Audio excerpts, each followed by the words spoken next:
gentlemen. We are CORE, short for the Collaboration of Researchers for Estuaries. Together, we discover new solutions to preserve and conserve our world's estuaries. Hello, my name is Manuel Morales. I'm an economic advisor for the White House, and I'm here to explain to you all why the estuary has great economic value. An estuary is a partially enclosed body of water, where fresh water from lakes and rivers includes salt water from oceans, thus being the home of a diverse amount of animal species, including commercial fish. Tourism, fisheries, and other commercial activities thrive on the wealth of natural resources that estuaries supply.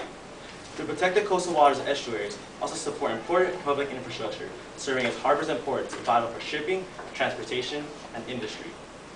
Estuaries provide habitat for more than 75% of America's commercial fishing and 90% of the recreational fish catch. Estuary-independent fisheries are among the most valuable across the nation, estimated to be worth tens of billions of dollars. Nationwide, commercial and recreational fishing, boating, tourism, and other coastal industries provide for more than 30 million jobs. Coastal recreation and tourism alone generate tens of billions of dollars of revenue for local communities. Coastal recreation and tourism. In short, estuaries provide a whole suite of resources, benefits, and services. Some of these can be measured in dollars and cents, others cannot. Estuaries are an irreplaceable natural resource which must be handled with care for those who enjoy it and depend on it. Thank you. Hi, my name is Joseph Gonzalez, and I am a forester from the USDA Forestry Service. My goal is in minimizing global warming through the preservation of the forest. The most important trees we must attempt to preserve and keep undamaged from floods caused by the creation of the dam are the valley oak, California walnut, sycamore, and the alders. These trees are native to the estuary. They conserve water and provide homes to a great diversity of wildlife in the estuary. But most importantly, these trees and every other tree alive serve as carbon sinks, keeping tons of carbon dioxide locked up and out of the atmosphere, minimizing and helping to keep the environment safe and protected from the ongoing crisis of global warming. Good evening, ladies and gentlemen. My name is Andy Lee, and I serve as a head member of the Audubon Society and commit a lot of my time as an estuarine wildlife specialist. As an estuarine wildlife specialist, I pay close attention to the vast amount of species which inhabit these biomes. Every day, I pay close attention to these unique critters. Today, I'll be discussing the importance of estuaries for the wildlife population. Estuaries have been called the nursery of the sea for special reasons. They serve as a habitat for a vast amount of species, ranging from the depths of the ocean to the clear blue sky. They serve as resting points for migratory birds such as the Canadian geese, the phalaropes, and the avocets. Estuaries also serve as a spawning ground for several species of fish. These fish include salmon for upstream estuaries, croaker, steelhead, and many more. Economically, estuaries help benefit the fishery market and our stomachs. Tell me, when was the last time you've had a delicious, succulent, mouth-watering piece of fish for dinner? Well, Jim Gerlach, a congressman from Pennsylvania, once statistically stated that up to 80% of fish stem from estuaries, meaning that if a single estuary did not exist in the world, there's a chance that 80% it would not be on your plate for dinner. Hello, my name is Barbara Tatlong-Hari, and I have been working for the U.S. Geological Survey as a hydrologist for 10 years, applying scientific knowledge and mathematical principles to solve water-related problems in society, such as problems in quantity, quality, and availability. Today I want to make an approach to you about the importance of wetlands in the context of its value in the filtration of pollutants, regulation of water flow, and provision to the water supply. Wetlands are significant to our environment because, for one, they act as a filter in the watershed. According to Duck Unlimited Canada, research has shown that up to 92% of phosphorus and 95% of nitrogen from the watershed is claimed by the water passing through the wetland, which would otherwise cause eutrophication and deplete the amount of dissolved oxygen in the water. They allow groundwater recharge to occur in surrounding mineral-rich soils, regulating water levels of aquifers. They also act as natural sponges that collect water and release it slowly after heavy rains, slowing runoff and preventing flood peaks. By threatening the health of the wetlands, a drastic change will occur in our ecosystem and in general threaten our own welfare. Hello, staff. My name is David Lee, and I'm a soil scientist for Bureau of Land Management. It is my sole responsibility to overlook the soil within the estuary to see if there's enough nutrients to sustain life. Charles E. Kellogg The Deputy Administrator for Soil Survey and Soil Conservation Service once stated, essentially, all life depends upon the soil. There can be no life without soil and no soil without life. Pollution is a major environmental hazard each and every one of us endure. From depleting the ozone to the rising temperatures of global warming, pollution is a major problem. The pollutants that actually cause pollution will be more severely damaging if it weren't for soil. Within soil, biological processes occur, breaking down these pollutants into less harmful substances. The pollution without soil would actually drain off into the ocean, causing ocean pollution. Ocean pollution, as a result from runoff, has actually been responsible for numerous beach closures, which has hurt our economy. Okay, so the issue facing us is the idea about creating a hydroelectric dam in the heart of the estuary.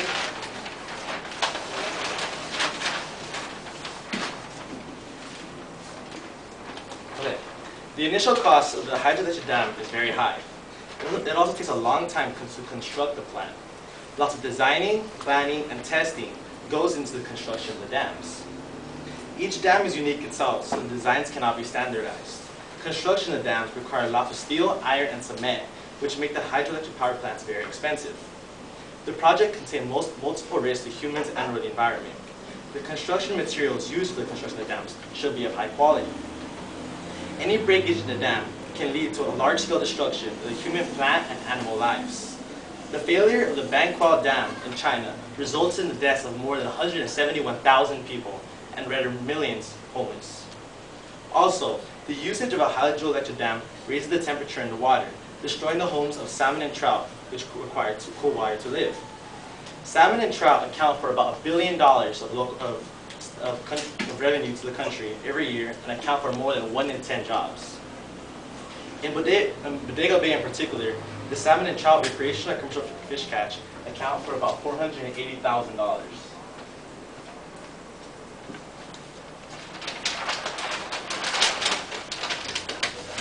With the creation of dams, plants and trees pay a huge price.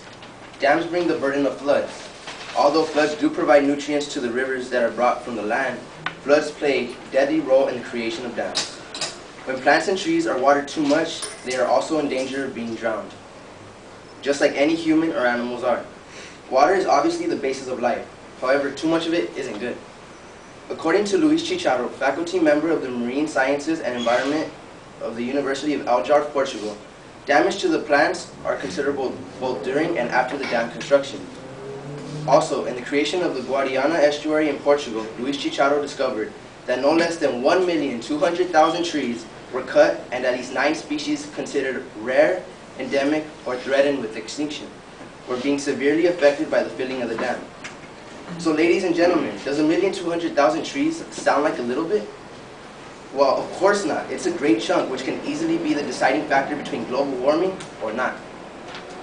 That's 1,200,000 trees that can be enough carbon that isn't collected that can cause hundreds of glaciers or ice sheets to melt and increase sea level and possibly minimize the estuary. With the construction of a dam within an estuary, many negative impacts occur, specifically to the wildlife population. Dams cause a huge problem for fish. They prevent the migration of fish. Anadromous fish, such as the salmon, suffer greatly because of their inability to return to the sea after spawning upstream of an estuary. The lack of migration also exposes many harmful predators which lurk in the slower flowing water. According to Michael Lerner of the Fisheries and Aquaculture in France, hydraulic turbines of dams increase the mortality rate, varying from as little as 5% to over 90%. Legislation such as the Endangered Species Act simply does not do enough to protect the fishery population from dams. The creation of a dam will cause a disturbance to the freshwater outflow, which hinders the estuary's ability to export excess nutrients into the ocean. With a surplus of nutrients, the risk of eutrophication increases, reducing the amount of dissolved oxygen in the water and eventually risking extinction for the estuarine wildlife. It also causes variation in the river inflow, which carries the role as the provider of nutrients and sediments for the biome. According to the Faculty of Marine Sciences and Environment in the University of Algarve, Portugal, The upstream trapping of nutrients affect the nitrogen, phosphorus, sulfur ratio, which depletes the growth of diatoms, which intake unnecessary nutrients.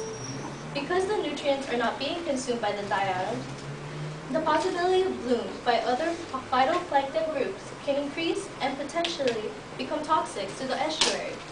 Also, the decrease in the availability of nutrients in the estuary triggers a decrease in the productivity of the area, affecting all the food web and more directly the planktivorous fish species like the anchovy and sardine. The less food there is available, the smaller the fish population becomes, which can also then affect the economic value of estuary commercial fishing. If the construction of a dam were to occur, it would actually cut off the flow of water in rivers, leading to a rise in floods within soil. If floods were to occur in soil, these biological processes that break down the harmful pollutants would get slower, lowering the potential value of the soil. Flooding within soil also depletes nutrients within soil, which means that it would not be able to sustain as good of a life as it does without soil.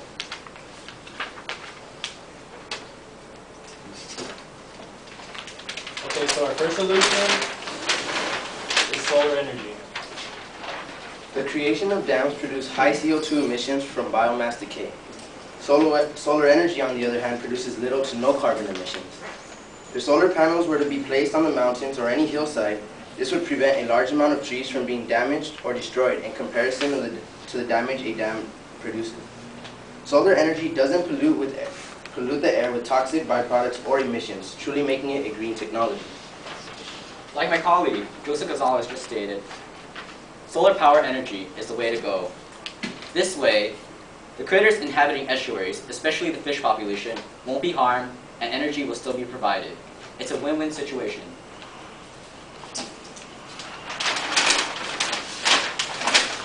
Our next solution to replace the need for a hydroelectric dam is biodiesel. Comparing the environmental factors, hydroelectric dam to biodiesel, biodiesel is obviously the more environmentally friendly way to go.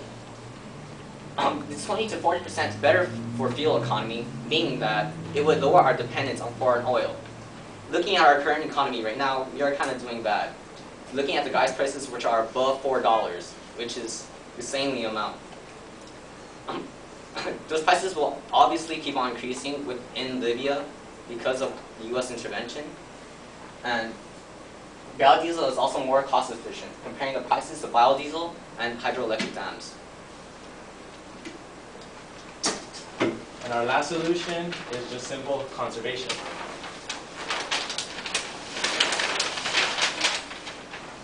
Instead of implementing hydroelectric power, I propose the promotion of energy conservation.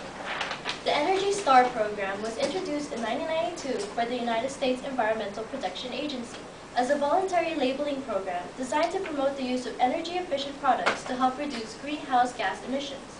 A study from the University of British Columbia concluded that 740 petajoules of energy has been saved and 13 million metric tons of carbon avoided due to the Energy Star program.